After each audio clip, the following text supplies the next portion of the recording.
यह दर्दनाक किस्सा झांझरी गांव का है, जहां एक वीर सिंह नाम का मंड रहता था। नगरी झांझरी गांव बड़ा सुख धाम सुनो चितलाई,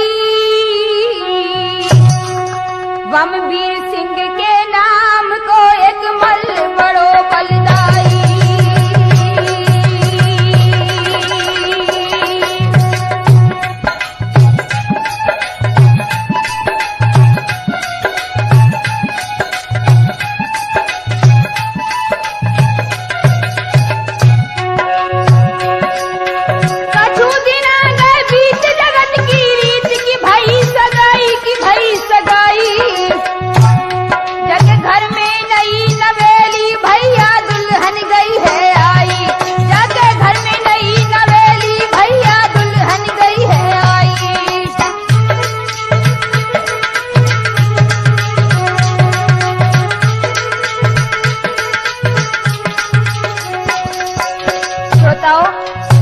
वीर सिंह की शादी हमीरपुर से सुशीला नाम की लड़की से हुई, जो बड़ी रूपवती सुलक्षण नारी थी। हर जगह घर में बजे बधाई और सबने मिल खुशी मनाई।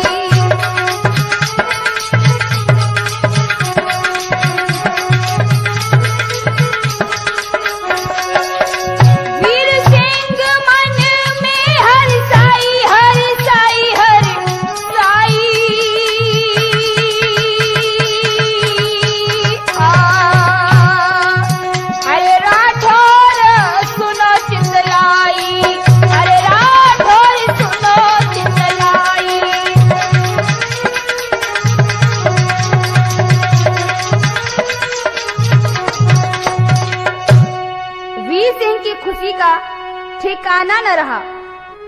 वह अपनी प्यारी दुल्हन से बहुत प्यार करता था। दिन दिन बारी प्रीति रे दो मोद मनावे भारी,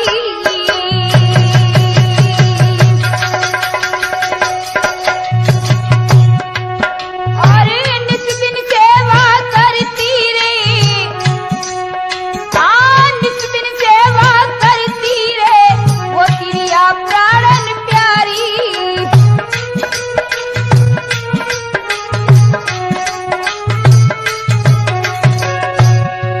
महाराज प्रभु की लीला कहीं न जाए, और सुंदर सुगढ़ एक बेटा अब गोद गयो है आई। भैया घर में बजे बधैया लल्ला पल्ला झूल रहो,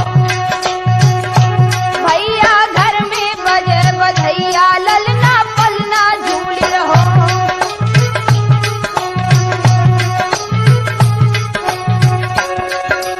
पलना झूल रहो कि ललना पलना झूल रहो, भैया घर में भैया घर में भैया घर में बजे बधैया ललना पलना झूल रहो।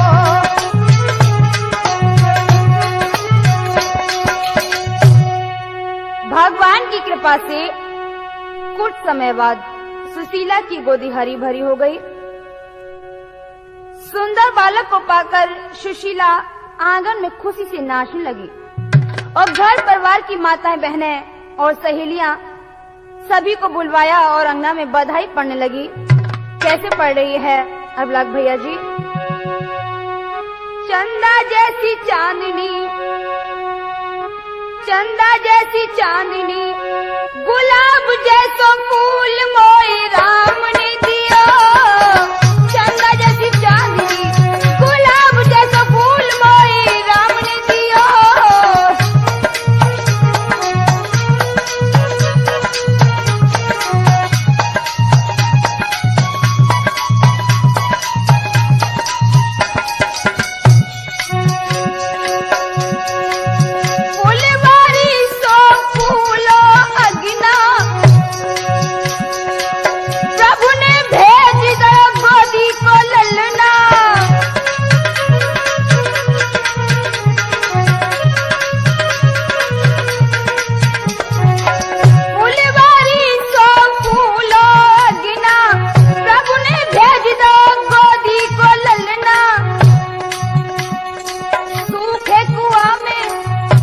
भैया सूखे कुआं में नीर बहो मोय राम ने दियो।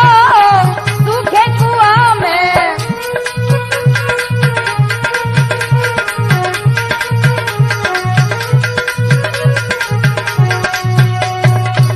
श्रोताओं, यह गाना बंद नहीं हुआ तब तक दूसरी ओर से बहनाओं ने मधुर झनकार में गाना शुरू कर दिया। कैसे गा रही हैं रामचंद्र भैया जी? ललना छविदारी भयोरी ललना,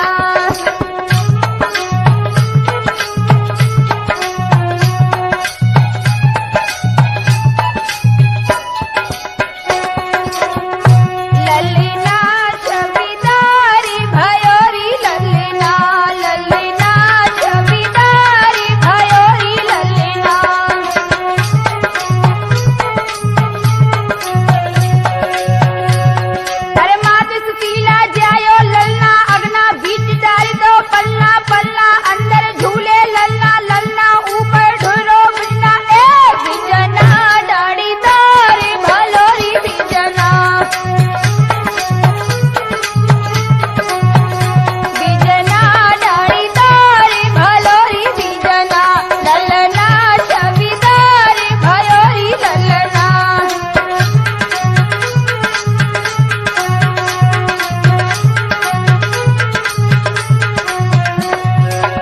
क्या हो रहा है? अरे मात सुशीला दान लुटावे, याचक आवे, खावे पावे, संगीत आपत गाय सुनावे, नर नारी सब मन हर्षावे। ए सखियां सब नाच रही सखियां, सखियां सब नाच रही सखियां।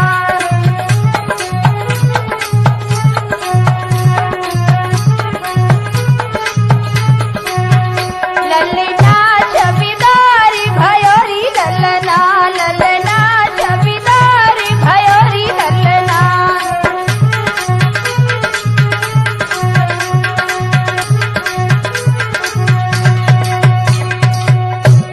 इस तरह से भाइयों वीर सिंह के यहाँ पुत्र जन्म की खुशियां मनाएंगे, लेकिन ये खुशियां कुछ समय बाद गम की यादों में बदल गईं। कुछ समय बाद बेटे का नामकरण हुआ, उसका नाम सत्यवीर रखा गया। लेकिन घर में क्या हुआ? घर अगिनायूं फूल रहो जो फूलत है फुलवारी रे।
वीरी सिंह और उसका बेटा सत्यवीर बुरी तरह से लाश पर शीश पटक पटक कर रो रहे हैं।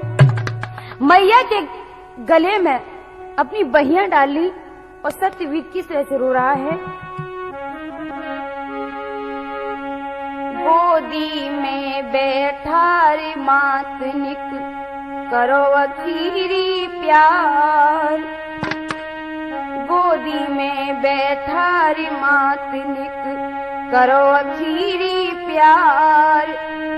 भंवर फंसी है नाव हमारी कोई नथी बनहार, मात तेरो बैठैया कोई नहीं धीर धरैया, मात तेरो बैठैया कोई नहीं धीर बंधैया।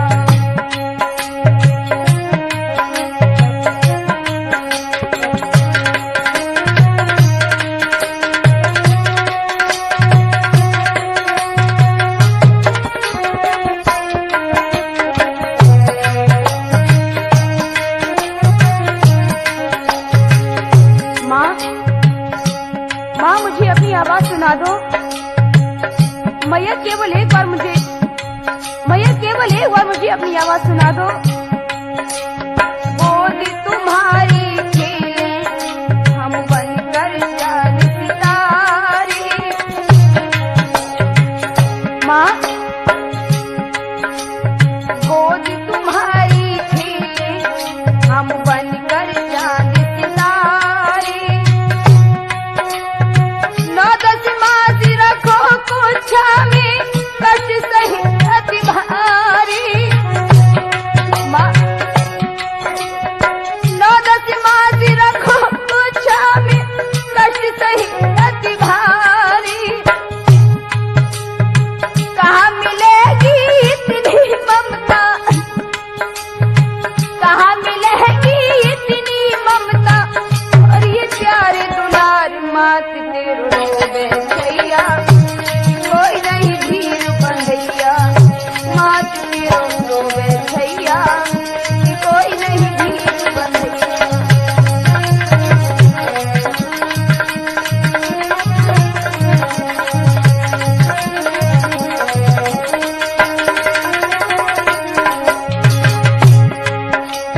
नेह कियो अति हमसे कर प्यार कर चिपकायो,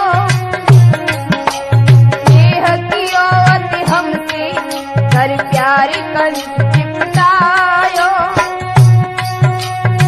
गीले में खुद सोई और सूख में हमें सुलायो, गीले में खुद सोई और सूख में हमें सुलायो। किस दर जाऊं हो मेरी मैया, किस दर जाऊं हो मेरी मैया, सुनो है संसार, मात तेरो बैठैया कोई नहीं धीर बंधैया।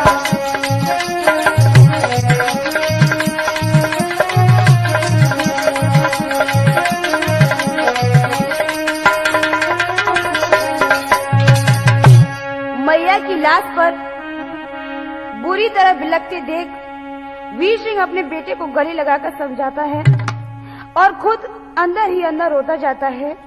भाइयों, घर परिवार के लोगों ने उन दोनों को समझाया और सुशीला की लाश को लेकर मरघट में ले गए, अंतिम संस्कार करवाया।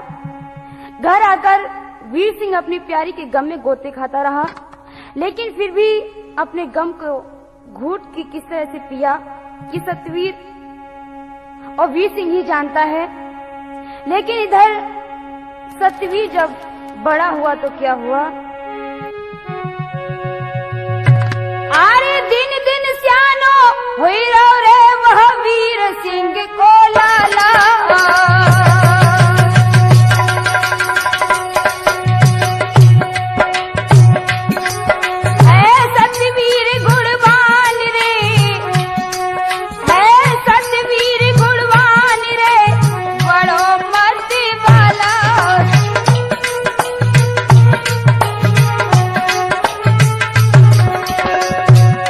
महाराज लोग वीरी को यूं समझाए और करो दूसरा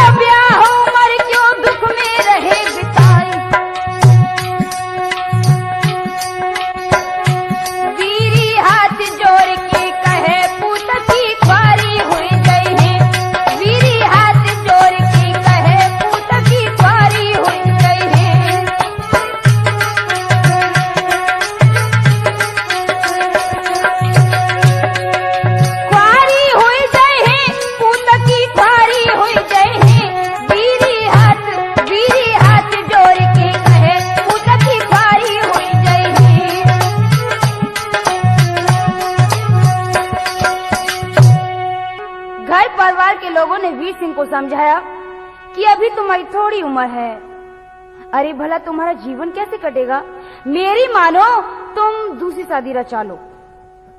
इस पर वीर सिंह ने जवाब दिया, दूसरी शादी करने से हमें सुख नहीं मिल सकता।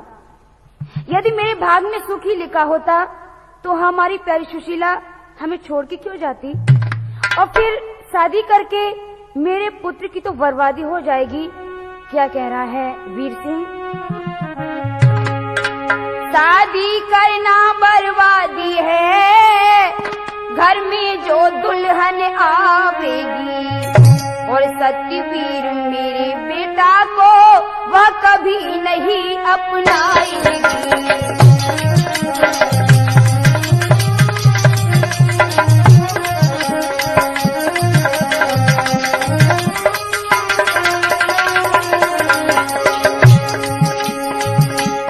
आगे बोला, होगा कलेश जो बेटा को, तो नींद हमें नहीं आएगी। जो कुल कलयुग हुई नारी तो कुल को दाग लगाएगी।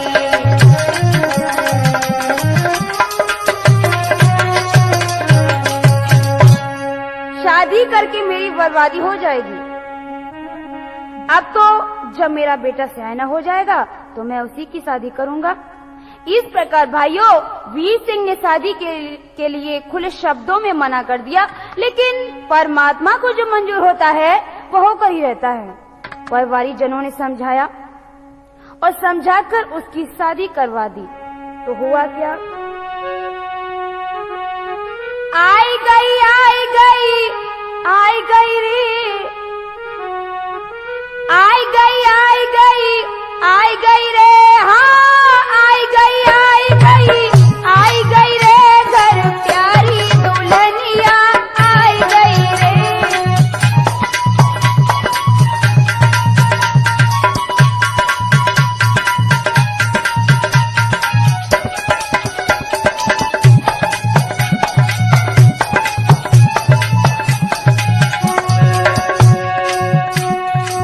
जाको रूप न बरनो जावे, हाँ कामदेव लख के शर्मावे।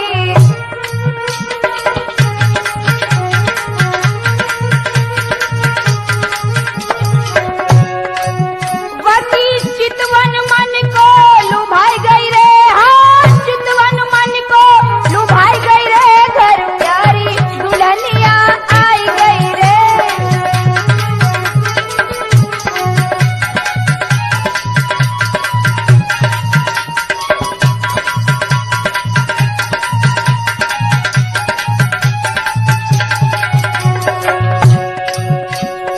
आगे क्या हुआ प्रेमचंद भैया जी?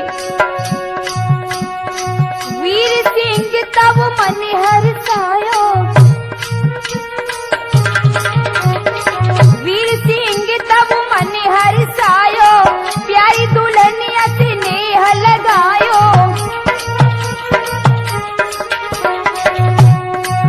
बाकी सूरत मन में समाई गई रे, हाँ सूरत मन में समाई गई रे, घर प्यारी दुल्हनिया आई गई रे।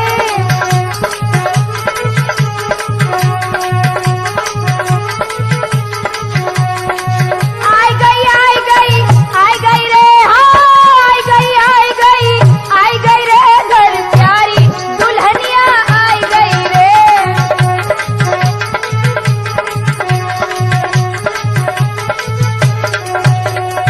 प्रेम जाल में नारी फंसायो। बताओ, जब उसकी दूसरी शादी हो गई तो वीर सिंह को उसकी पत्नी ने किस तरह से फंसा लिया? प्रेम जाल में नारी फंसायो, पति अपने पे रंग चढ़ायो।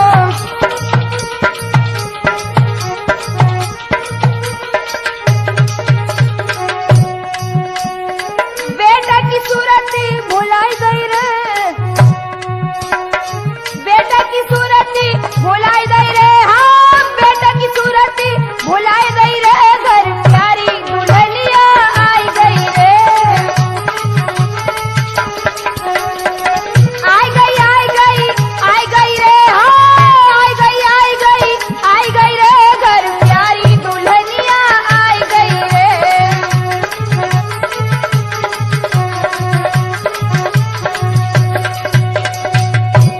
बंधुओं, जब शादी होकर नई नवेली दुल्हन घर में आई तो वीर सिंह की खुशी का ठिकाना न रहा।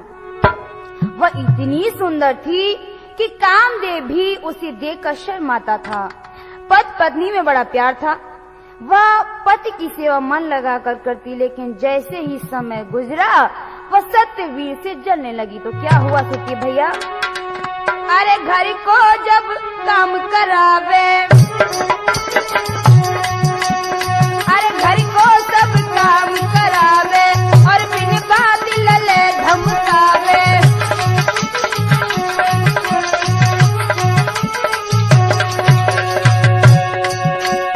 अरे डंडा से मार लगावे और पति को उपदेश सुनावे।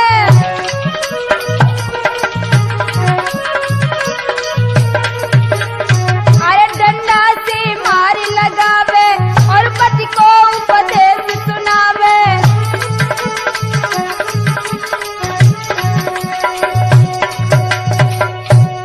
सत्यवीर बेचारे का उसने जीना दुर्लभ कर दिया। वह बात बात पर सत्यवीर को दुत्कारने फटकारने लगी। पूरे दिन घर का काम कराती थी, फिर भी उसे भर पेट भोजन और तन ढकने के लिए कपड़ा नहीं मिलता था। अब तो उसे अपनी मैया की याद आने लगी। तो किस तरह से अपनी मैया की याद करता है? कभी कभी वह बेचारा कोने में बैठ के रो लेता। मैया अपनी की यादों में असुवन से मुखड़ा धो लेता।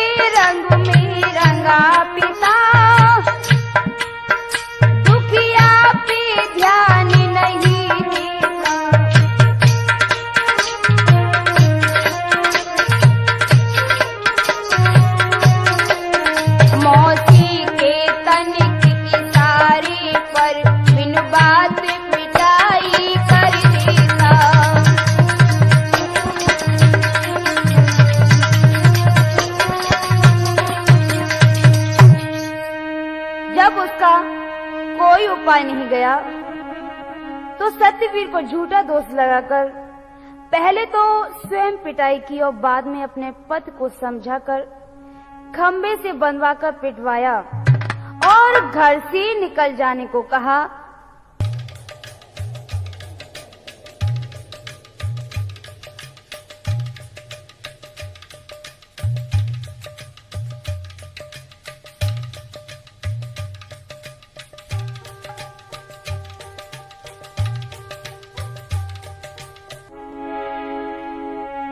किटरी जा घर से गमारी ओ दुश्मनी दुख जाई। किटरी जा घर से गमारी ओ दुश्मनी दुख जाई।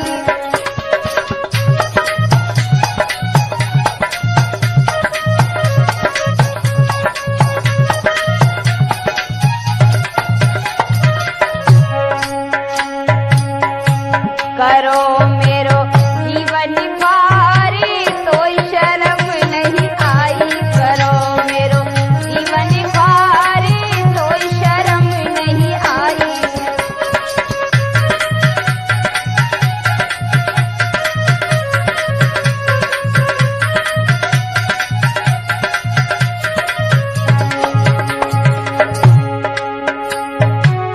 धरबिरिया को काटो जैसे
मेरा द्वार, तो शर्म नहीं आई, छोड़ जा मेरा द्वार, तो शर्म नहीं आई।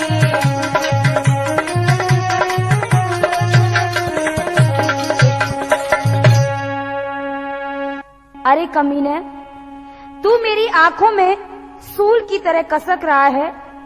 तू मेरे सामने से हट जा, मेरा घर छोड़कर तू अभी चला जा, वरना मैं तुझे जान से मार दूंगी। भाइयों, बेचारा सत्यवीर भयभीत होकर घर से चल दिया।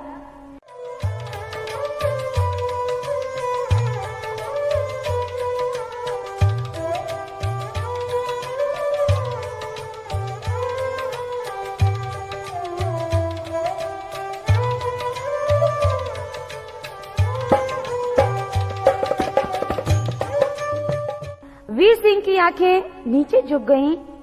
वह कुछ कह न सका।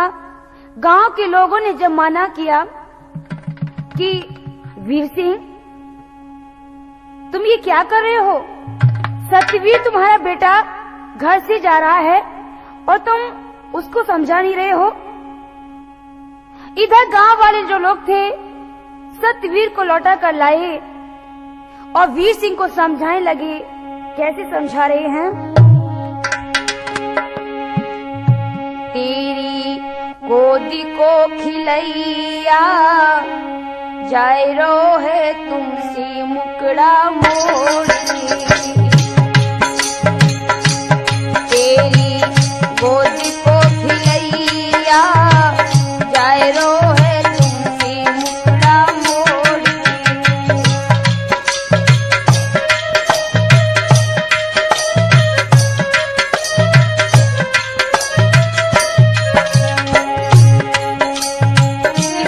खोटी कड़ी लला की, छोड़ गई महतारी। किस्मत खोटी कड़ी लला की, छोड़ गई महतारी। तन मुरझाए गयो बेटा को, तन मुरझाए गयो बेटा को। अभई उमरिया बारी, कोई नहीं धीर को बंधैया, जाए रो है तुमसे मुकड़ा मोड़ के।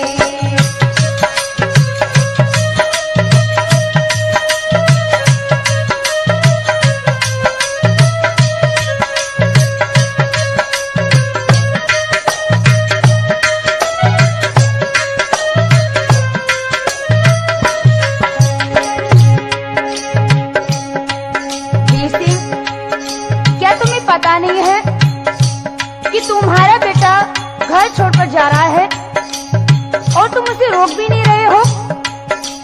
अभी छोटा सा बालक है, कहाँ जाएगा, क्या करेगा, कभी तुमने सोचा है? आगे क्या कह रहे हैं? मार मार के निज बेटा की तुमने खाल बिगाड़ी।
लोगों ने वीर सिंह को दुत्कारा फटकारा और कहा कि तुम तो बेटा सत्यवीर को बहुत प्यार करते थे और अब तुमने पत्नी के रंग में रंग कर बेटा का हाल बेहाल कर दिया। इतने पत्थर हृदय के हो गए हो, मैंने तो कभी सोचा भी नहीं था। बेटे को घर से निकाल दिया, संसार क्या कहेगा? आखिर तो ये तुम्हारा ही बेटा है, तुम इसी पिता का प्यार दो और अच्छी तरह पालन पोषण करो। यह सुनकर वीर सिंह का सिर नीचा हो गया। क्या हुआ? शर्म से पानी पानी होए के दो अखियां लई झुकाई, और सूरत देखी जब बेटा की मन में सोचे और पछताई।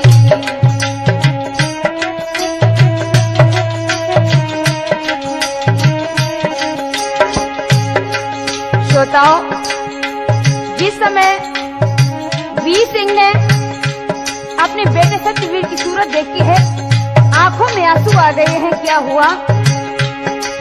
अरे शर्म से पानी पानी होए के दो अखियां लई झुकाई, और सूरत देख देख बेटा की मन में सोचे और पछताई।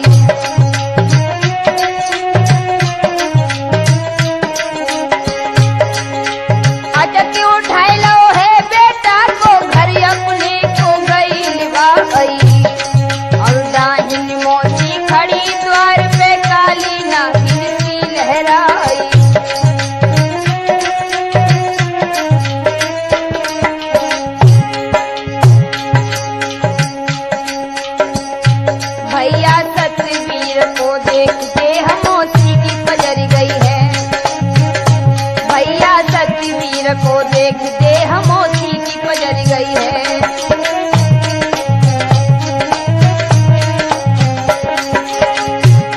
मौसी की पजर गई है, आग जग तन में लग गई है। भैया हाँ भक्तो हाँ, भैया सतवीर को देखते हमोसी की पजर गई है।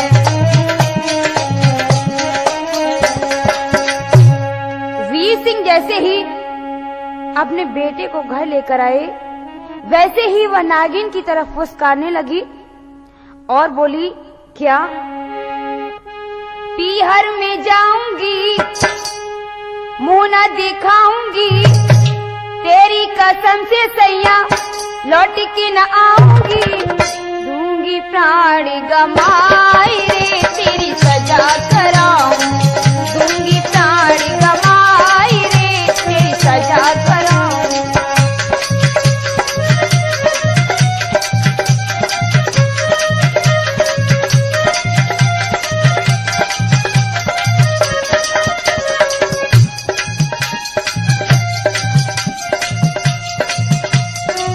क्या हुआ भैया? पीहर में जाऊंगी, मुंह ना दिखाऊंगी, हाँ तेरी कसम से सैया लौट के ना आऊंगी, दूंगी प्राण गमाए रे तेरी सजा कराऊं, दूंगी प्राण गमाए रे तेरी सजा कराऊं।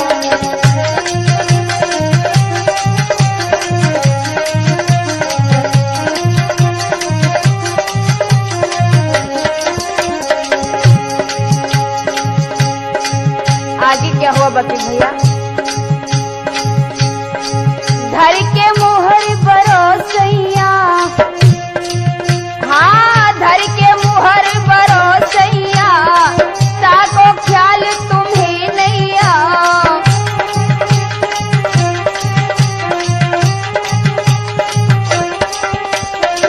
धर के मुहर बरोसैया, ताको ख्याल तुम्हें नैया, कौन द्वार में जाऊं, किसको बिठा सुनाऊं, अब न रहूंगी, हाँ अब न रहूंगी, पीहर को जाऊंगी,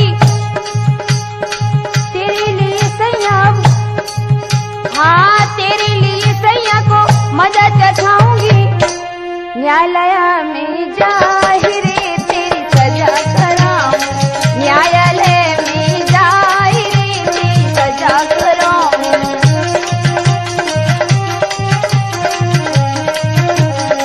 पीहर में जाऊंगी, मुंह ना दिखाऊंगी, तेरी कसम से सैया लौट के ना आऊंगी, दूंगी प्राण गमाए रे तेरी सजा कराऊं, दूंगी प्राण गमाए रे तेरी सजा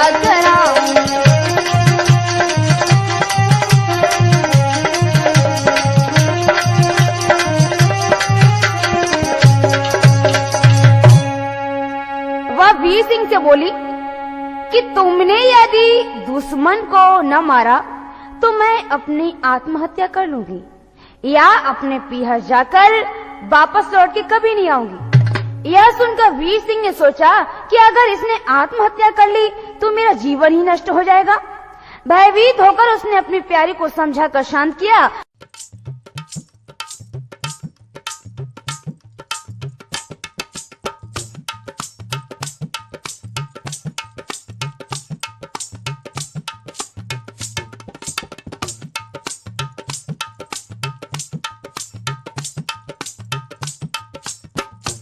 और बेटा को खेतों पर ले जाकर रस्सी से शरीर को कसकर बांध लिया और मारने के लिए छुरी निकाली तो सत्यवीर कांप कर बोला, पिताजी पिताजी मुझे मत मारो, मैं ये देश छोड़कर चला जाऊंगा, मुझे प्राणों की भीख दे दो पिताजी। किस तरह से सत्यवीर अपने पिताजी से प्राणों की भीख मांग रहा है, जरा ध्यान देकर सुने रामचंद्र भैया जी। देव प्राण की भीख पिता में जोगी बन जंगो,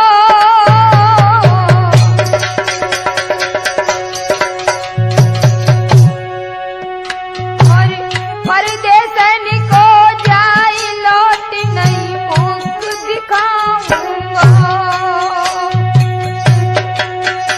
और परदेसन को जाई लौट नहीं मुख दिखाऊंगा।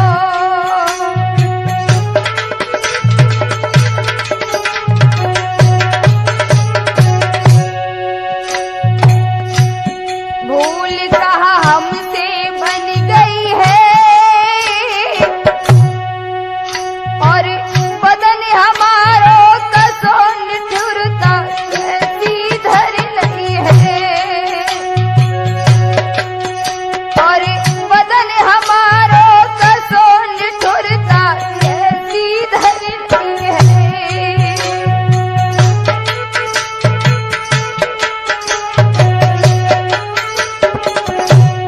पिताजी पिताजी मुझे छोड़ दो, मुझसे कौन सी गलती हो गई है पिताजी, मुझे बता दो। छोड़ गई बचपन में मैया और कंठ लगा कर तुमने पालो सत्यवीर छैया, और कंठ लगा कर तुमने पालो सत्यवीर छैया।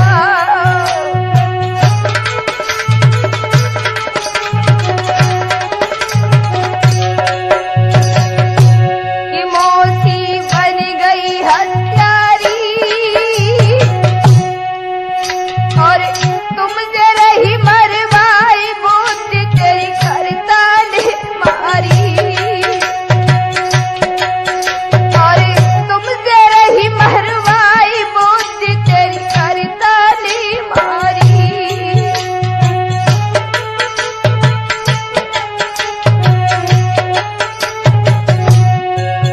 पिताजी पिताजी तुम इस बात को भूल गए हो कि मैया तुमसे मरवा रही है मुझे। आज तुम्हारी बुद्धि कहाँ चली गई पिताजी, मुझे बता दो, मुझे एक बार छोड़ दो, मैं कभी नहीं आऊंगा पिताजी, तुम्हारे यहाँ कभी नहीं आऊंगा। तरस कछु बेटा पे कीजिए और करके माफ कसूर दया बेटा पे कर दीजिए, और करके माफ कसूर दया बेटा पे कर दीजिए।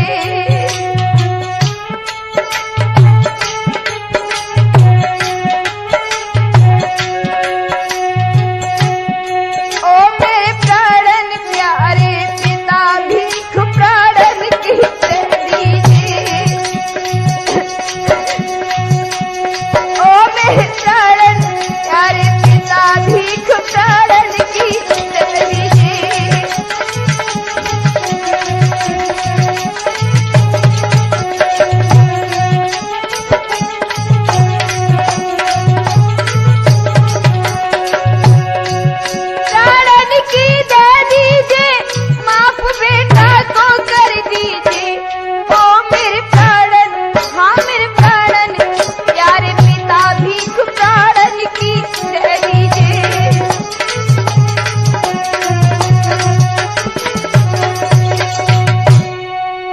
बंधुओं, बेटा की करुण विनय पर वीर सिंह को दया आ गई और रस्सी को खोलकर बेटा को गोदी में लेकर आंसू बहाने लगा।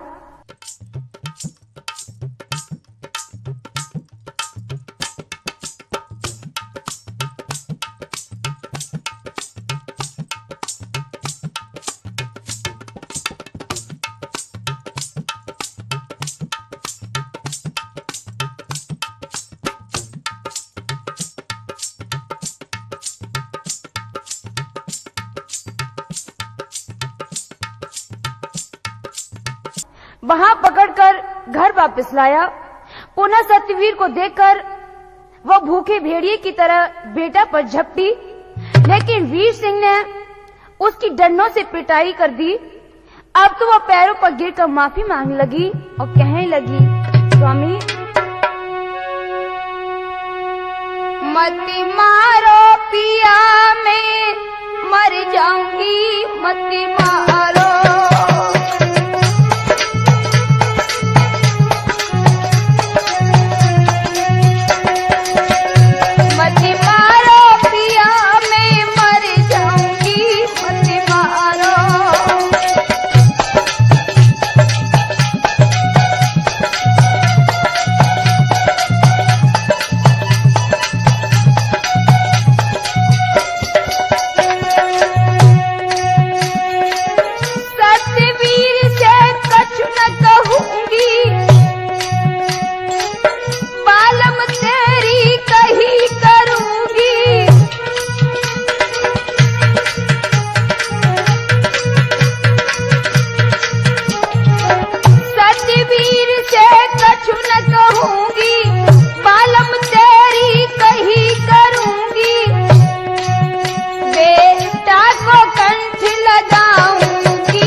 स्वामी मुझसे भूल हो गई है, मुझे माफ कर दो। मैं हमेशा सत्यवीर को अपने हृदय से लगाऊंगी। साजन भूल भई मुझसे भारी, माफ करो ओ बलम है जारी।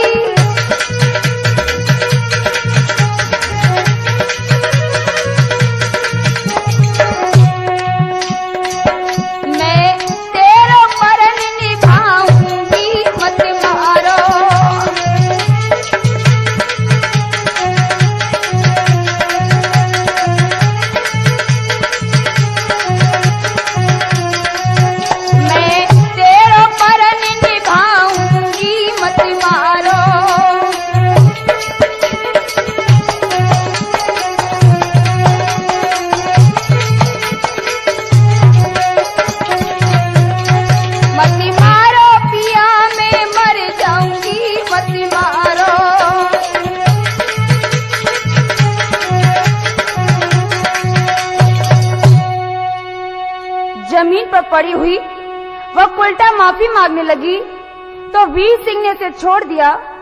उस समय तो भाइयों उसने सब कुछ बर्दाश्त कर लिया, लेकिन उसी दिन से वह सत्यवीर को मारने की घात लगाने लगी। जैसे जैसे समय व्यतीत होता गया, उसने वीर सिंह को मीठी मीठी बातें सुनाकर पुनः अपने वश में कर लिया। तो हुआ क्या, अब एक दिना की बात सुनो, अब एक दिना की बात सुनो, घर सुनो पढ़ो लखाई है।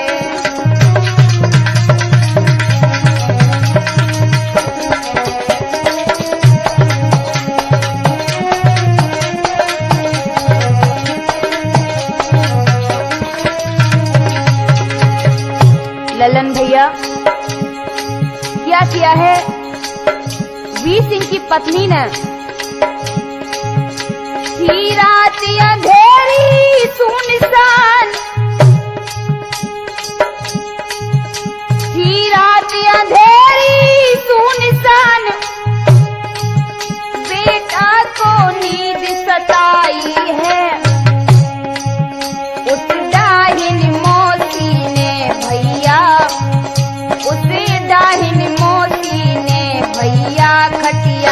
पे कसिलो जाई है।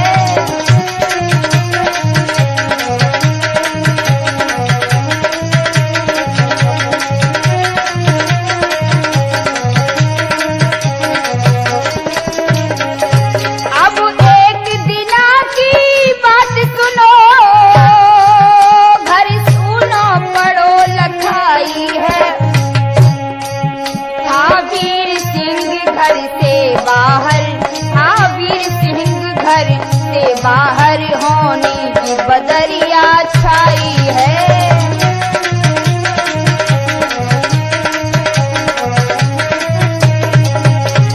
क्या हुआ त्रिभुवन सिंह भैया जी?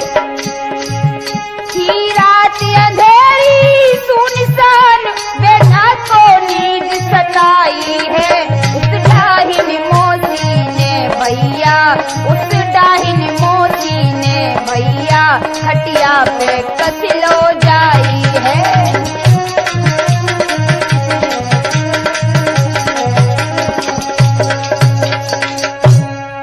एक दिन जब बीर सिंह घर पर नहीं था तो मौका पाकर सत्यवीर को सोते समय अंधेरी रात में चारपाई सहित उसने रस्सी से बांध लिया और जैसे ही हाथ में कटाई लेकर मारने को चली तो सत्यवीर की आंख खुल गई।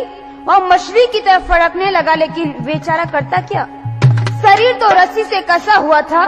असहाय अवस्था में मौसी से निवेदन करता है, कैसे? मौसी खता बताई दे मेरी, बिना दोष क्यों मारे, और हत्यारिन बनकर मेहतारी ताही जुल्म गुजारी।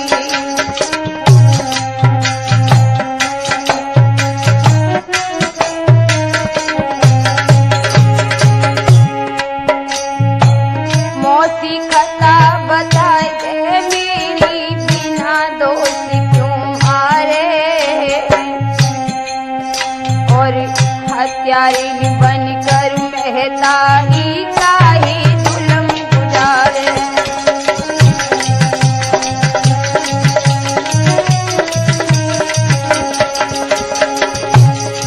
माँ मुझे छोड़ दो, माँ मुझे आज छोड़ दो, मैं तुम्हारे यहाँ कभी नहीं आऊंगा। मैं तो दुखिया जन्म से मोती छोड़ी गई मेरी भैया, और आस लगाई हमने तुमसे अधूर डूबी गैया।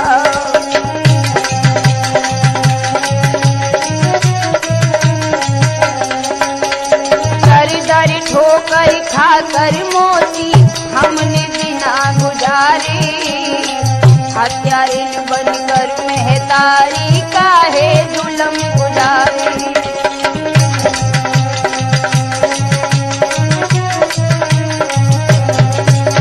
रानी हमारी बख्शो मोती परदेसन को जंगो, तेरे दर पे लौट की मैया मुखड़ा नाई दिखंगो।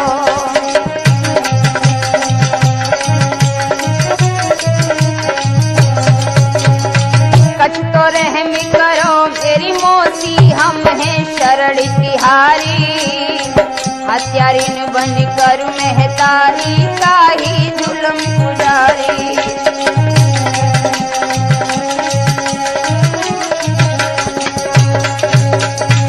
मत मारो मौसी, मुझे मत मारो, मैं जन्म से दुखिया हूँ, छोड़ दो मैया, मैं घर छोड़कर चला जाऊंगा मैया, मैं लौटकर कभी तुम्हारे दरवाजे पर नहीं आऊंगा मैया, एक बार तो मुझे छोड़ दो। भाइयों, सत्यवीर उस हत्यारिन से प्राणों की भीख मांगता रहा, लेकिन उसे तनिक भी दया नहीं आई, और उसने क्या किया? कंठ कटारी हनि दई रे सिर धड़ से करो है न्यारो,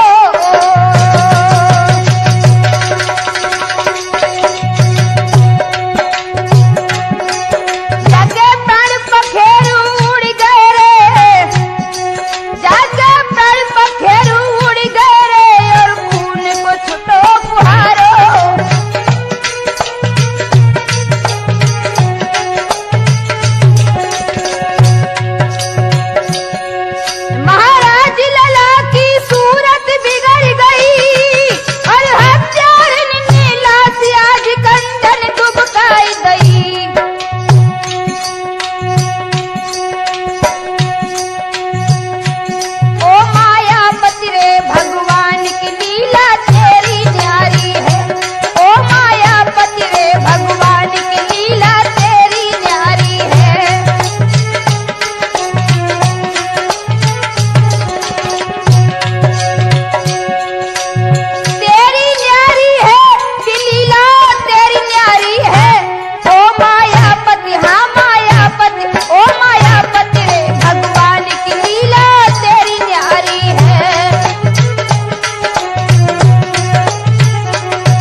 को मारकर लाश को उसने कंडों में छिपा दिया।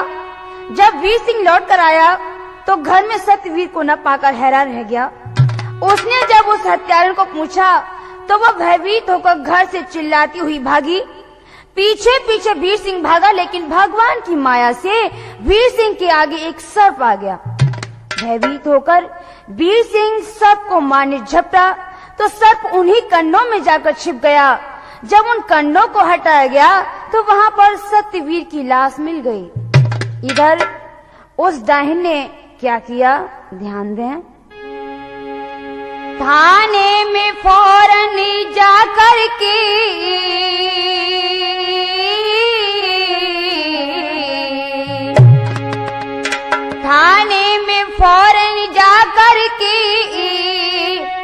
घटना सारी बतलाई है। झट पुलिस वहां आ जाती है जहां लाश पड़ी बिलखाई है।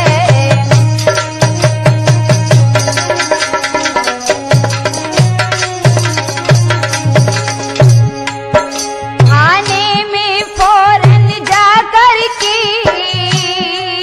घटना सारी बतलाई है। झट पुलिस वहां आ जाती है जहां लाश पड़ी बिलखाई है।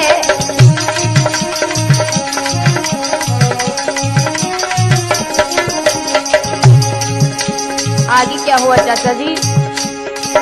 करवीर सिंह को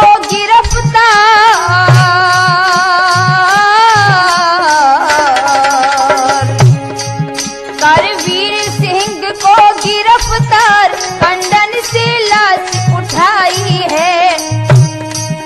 इस सर्प ने आकर उसी समय हत्यार ने डस लई आई है।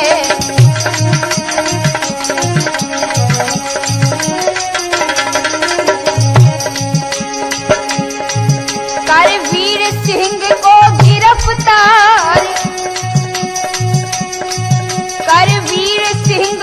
गिरफ्तार खंडन से लाश उठाई है।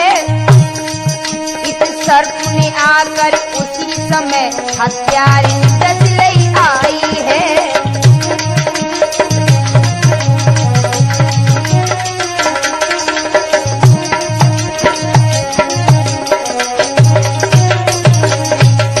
श्रोताओ, इस समय हमारे साथ ढोलक पर संगति हमारे रामवीर भैया तूफानी जी कर रहे हैं और घुंघरू पर संगति हमारे लल्लन भैया जी कर रहे हैं और मजीरा हमारे प्रेमचंद भैया जी बजा रहे हैं। अवलाद भैया जी रिकॉर्डिंग कर रहे हैं, जो कि हमारी हर कैसेट को रिकॉर्ड किया है। और हमारे छोटे भैया जो कि अवलाद भैया जी से छोटे हैं, जिनका नाम है राम सर भैया जी, मस्त हुए बैठे हैं, झूम रहे हैं। आगे क्या हुआ? करवीर सिंह को गिरफ्तार खंडन से लाश उठाई है। इस सर्प ने आकर उसी समय हत्यार ने डस लई आई है।